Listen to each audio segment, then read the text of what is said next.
The Bothell House is the site of an alleged haunting in Bothell, Washington. Between 2012 and 2016, Keith Linder and his girlfriend at the time experienced a wide range of anomalous activity in the house that became increasingly frequent and extremely hostile. The house has now been thoroughly researched by a variety of investigators who have together documented hundreds of sounds, light anomalies, voice recordings, and other far more sinister phenomena. The case stands out for the sheer quantity of occurrences, and for the lines it blurs between different types of hauntings, poltergeists, and even apparitions. After obtaining a management position at a healthcare technology company, Keith Linder asked his then-girlfriend of 2 years, Tina Davis, to move in with him on May 1, 2012. The couple had found a rental house on Craigslist in the suburbs of Seattle, a relatively new home constructed in 2005. Keith and Tina claim that the anomalous activity began the day they signed the leasing papers. They were sitting on the living room floor talking when suddenly they heard what sounded like a child's cough. 2 weeks after moving in, Keith noticed that his extra car keys were missing, and cups, cutlery, and jewelry started going missing shortly after. Around the same time, foreign items began to appear around the house, such as other people's mail and children's toys. They also heard thumps and tapping sounds from behind the walls of the house, and had some lights flicker. Neither of them considered that the house was haunted until one night when they were watching a film. 30 minutes into the movie, a plant by the entertainment stand levitated 6 inches off the ground, rotated 360 degrees in the air, then fell over on its side. In the next few weeks, Keith and Tina both heard footsteps coming from areas of the house that they weren't occupying, and often heard someone running away upstairs as they came in through the front door. The bangs behind the walls got much louder, and Keith observed that they often preceded things being thrown around the house, usually potted plants. The ceiling fan in their bedroom would also start to squeak before something occurred. Doors slammed, objects flew across the room, or the television changed channels, or powered on or off. The activity continued even after Keith had a security system installed. In the summer of 2012, Keith was sitting in his upstairs office when the light was switched off in the room, so he rolled his chair back to look out in the hallway. In the doorway was a completely gray lady in a dress or robe with shoulder-length hair. She was small in stature, petite, and frail. Keith saw the woman turn sideways as he looked at her. Then she appeared to try to pass through the laundry room door, but couldn't. She then darted off down the hallway. Keith chased her down the hall, but didn't find anyone there. In the early summer 2012, the bedroom door slammed when Keith and Tina were in the room, and the next morning, they found all of their kitchen cupboards and closet doors open. Around this time, Keith began setting up audio and visual recording equipment and filmed some lighting anomalies. He uploaded these videos to a new YouTube channel where he soon shared hundreds more. One night, Keith smudged the house. While smudging the upstairs hallway, he witnessed the front door of the house open and slam shut on its own. Later that same night, Keith laid out a Bible on the lampstand in the living room with the pages open to Psalms 91. When he woke up the next day, the Bible was gone. The activity tapered off in the fall of 2012 and nearly stopped altogether by January 2013, although Keith maintained that the feeling of being watched never subsided.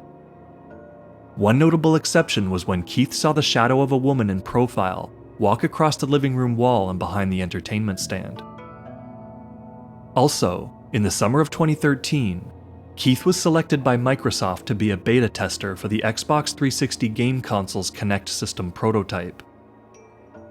While monitoring Keith's gaming behavior through a video camera, Microsoft engineers picked up slow-moving black blobs that neither they nor developers at headquarters could explain.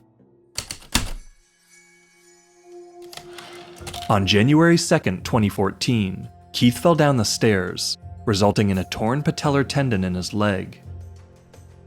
While recovering from his injury, the anomalous activity returned. One day, Keith felt something jump onto the bed with him that felt like a cat. As the indentations in the mattress moved towards him, he rolled over to look at what it was, but there was nothing there. Keith then began hearing more rhythmic tapping sounds, bangs, and footsteps around the house, and noticed that there seemed to be a heightened energy before an incident that made the walls snap and pop, as if they were being microwaved, as Keith put it. He set up more video equipment after this, and soon noticed that phenomena that occurred quite regularly would not occur when being filmed, although he captured many noises.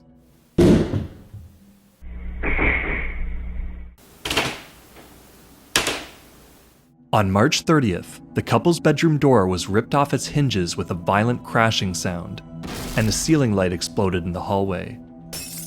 Keith immediately contacted dozens of paranormal investigation teams, but No Bull Paranormal was the only one to respond that day. Jennifer, their lead investigator, immediately noticed a low humming sound in the house, like the muted buzz one hears standing by a beehive.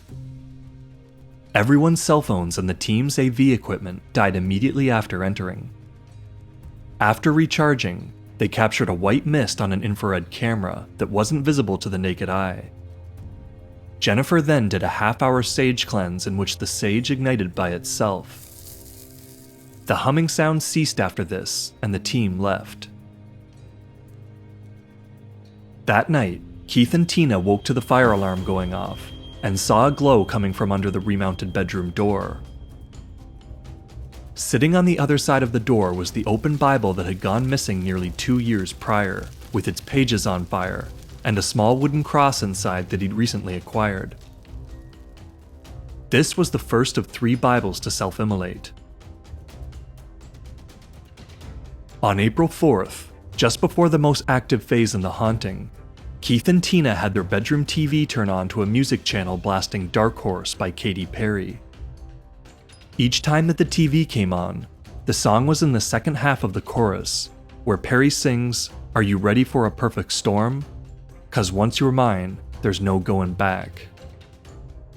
The last time the TV did this, it was completely unplugged from the wall, and it was long after that song would have ended if it were really being broadcast. The activity escalated in the spring, straining Keith and Tina's relationship. Pottery and furniture were thrown, doors were slammed, and more light fixtures exploded. Several times the couple came home to rooms that looked like they'd been ransacked. Foreign items began appearing around the house again, including a lot of female jewelry, leading Tina to accuse Keith of infidelity. At the end of May, Keith was in the home alone drying off after a shower when the smoke alarm sounded. He bolted out to the hallway landing where he sensed an invisible force run past him that gave off an energy that he described as pure evil. Shortly after, the front door opened wide and slammed shut. Smoke was pouring into the hallway, and Keith found a poster in his office on fire. The Bothell Fire Department responded, but could not determine the cause. That summer, Keith began seeing dark silhouette-like figures with limbs and red eyes. One night in his office, he noticed movement in the corner of his eye, and heard what sounded like a pencil being snapped in half. As soon as he turned to look, he saw a small shadow figure walk from the left side of his doorway to the right, disappearing as soon as it reached the threshold of the guest bathroom. Soon after, he began seeing these figures 3 at a time, typically in his peripheral vision. Beginning on July 1st, writing began to appear on the walls of the office, first in sage ash, then in a thick black substance. The first time this latter substance appeared was on Halloween night. Keith found the room in disarray, and the numbers 666 were written on the wall. Later, Keith found upside-down crosses, Native American symbols of a dead man, and the words Die KL. Once, the couple even found 3-legged paw prints on the office ceiling that seemed to taper off towards the window. Keith brought in a sample of the writing from the Halloween attack to a materials analysis lab at his work, and a coworker used an XRF analyzer gun on it. They found that it was 84 to 94% tricalcium phosphate, with phosphorus, calcium carbonate, one of the main products of bone combustion, and other carbon material. Keith photographed the writing at 1,000 times magnification and determined that there was also some yellow oil and a blue substance splattered around the black char.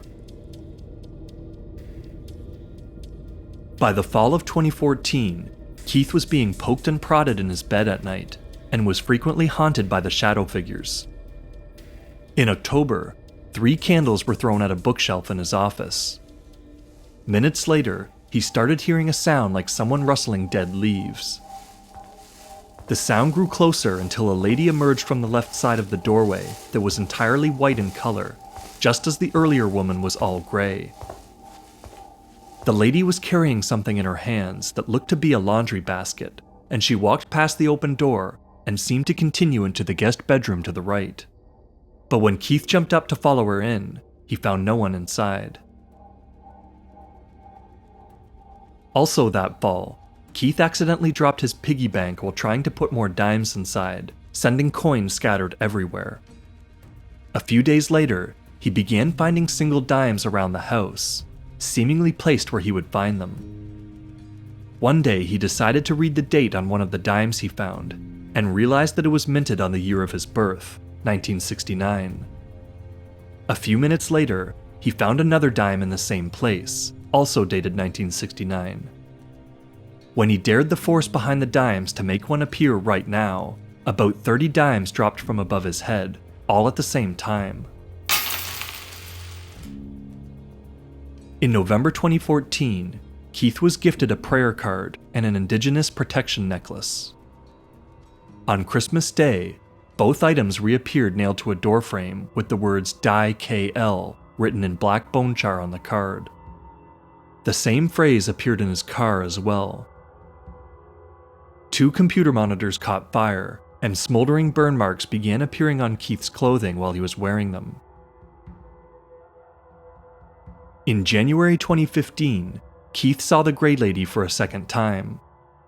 He was sitting with his back to the sliding door in the kitchen when he saw a face and hands poke out from behind the wall by the stairway.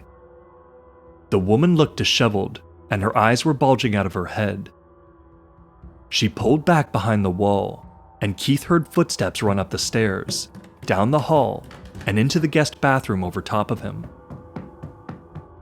He later determined that in order for the Grey Lady to have appeared where she did on the stairs, her head would have had to have been 12 feet off the step below her.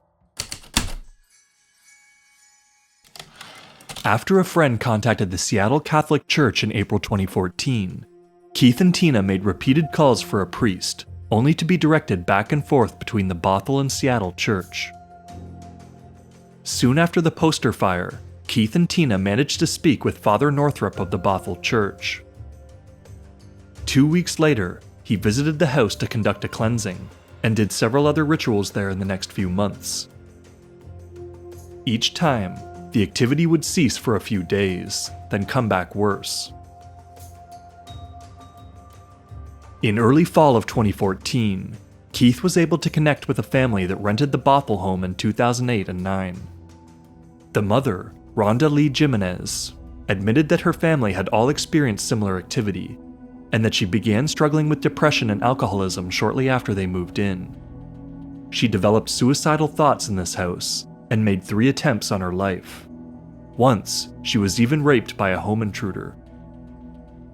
Keith obtained a police report from 2009 in which an officer describes arriving at the home to hear Rhonda screaming from inside the garage.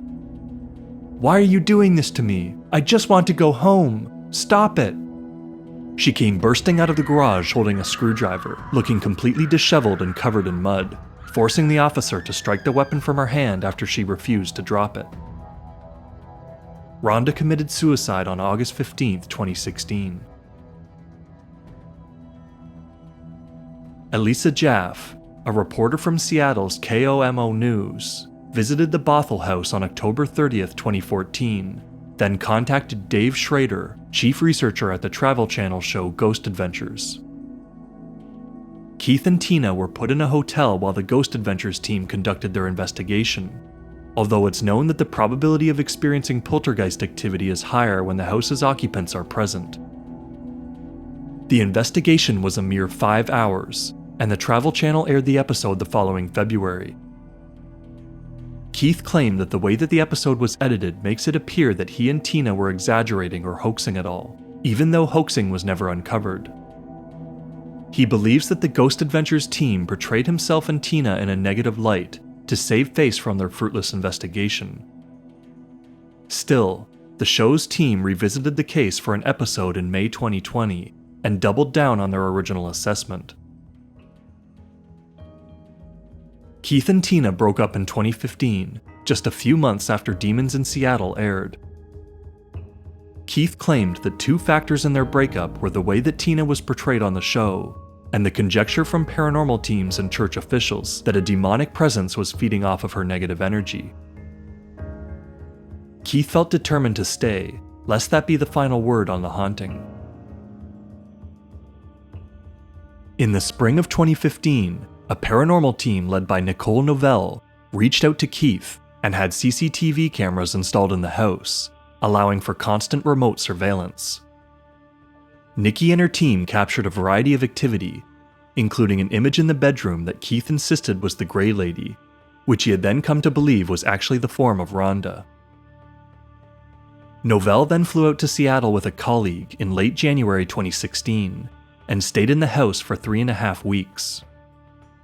The pair experienced a range of phenomena, including what sounded like a heartbeat coming from Keith's bed.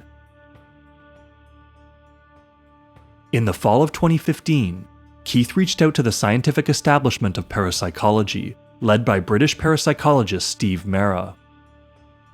After putting Keith through 4 months of evaluations, Mara and his chief assistant Don Phillips visited Bothell, Washington in January 2016 and stayed for 6 days. They too heard footsteps and voices, and had equipment fail, or disappear and relocate, a phenomenon known as asportation. Keith asked Mara's team to return to Bothell after the activity in the house showed signs of increasing. Nick Kyle, then president of the Scottish Society for Psychical Research, joined the team for an additional 7 days, making 13 days total for Mara and Phillips. Mara and his team recorded a total of 523 unexplained vocalizations, the majority of which were part of conversations between different voices, or with the researchers. Okay guys, can you please confirm for me the Bothell case we've just done, that there is nothing negative and nothing there to harm or the intent of harming Keith Linder now? Thank you. My ears are ringing.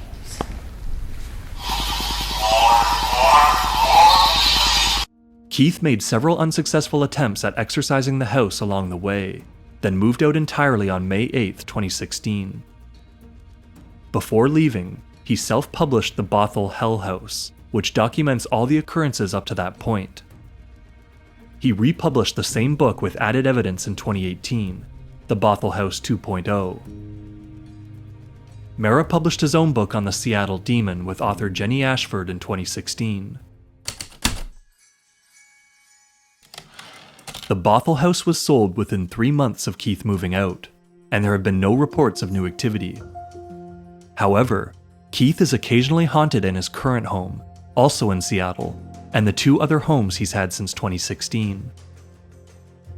However, since then, he's also had night terrors and succubus visits. He's been poked and prodded in his bed, and felt pulsations coming from within the mattress and pillow.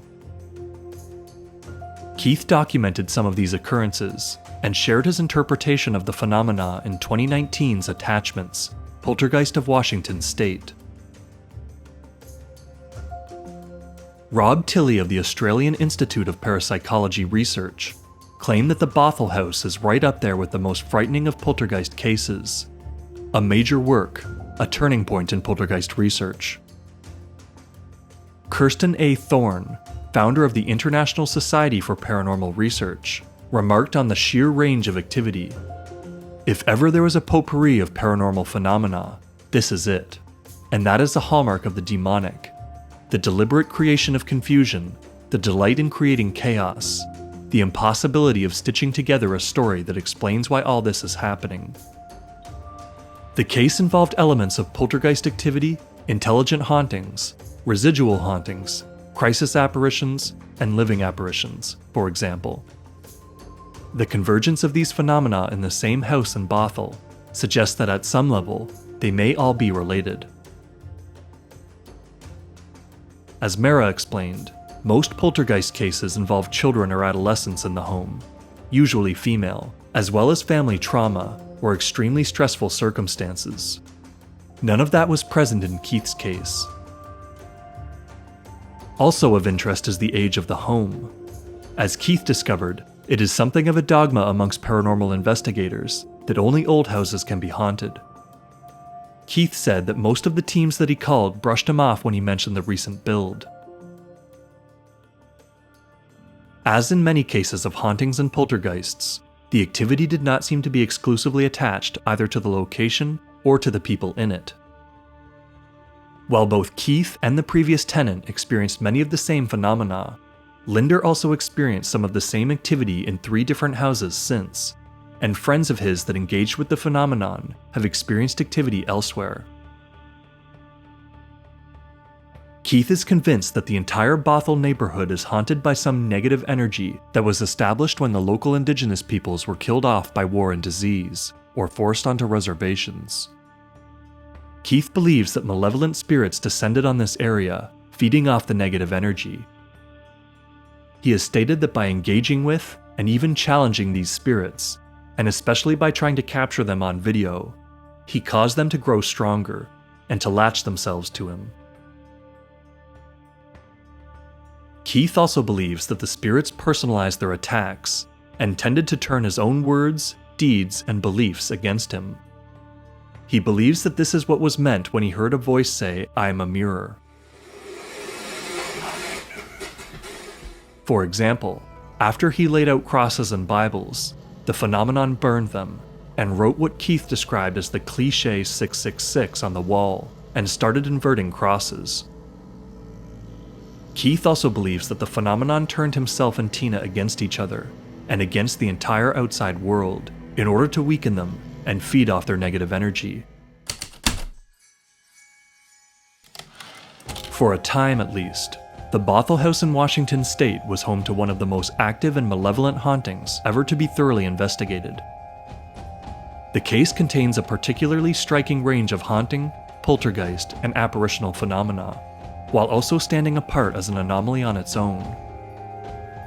Tina Davis no longer discusses her involvement in the public eye, but Keith Linder remains an active proponent of the case. He maintains that he is only trying to spread awareness of hauntings and poltergeists, and to share his evidence and experiences with the scientific community. This commitment has put him through a living nightmare, and may be the reason he is still haunted today. One element about this ordeal that can never be overlooked, that I hope is never overlooked, is the demonic element. A life was lost. Rhonda Jimenez, may she rest in peace. Her marriage was disrupted and ended in the Bothell home. My relationship with Tina, a woman that I was madly in love with, ended in the Bothell home. The experience from the paranormal community to Tina and myself left a negative impact so much to where today, even today, Tina refuses to talk about the case publicly. That's how much it impacted her, the negative treatment received. But make no mistake, this ordeal was a pure and living hell. And there are elements right now today that I experienced, that I'm still experiencing, that are pure and a living hell. Thank you.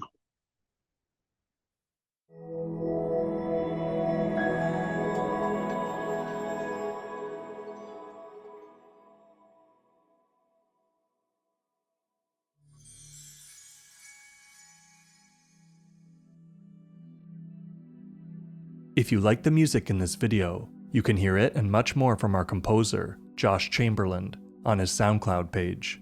Check it out. Think Anomalous is created by Jason Charbonneau. Music by Josh Chamberland.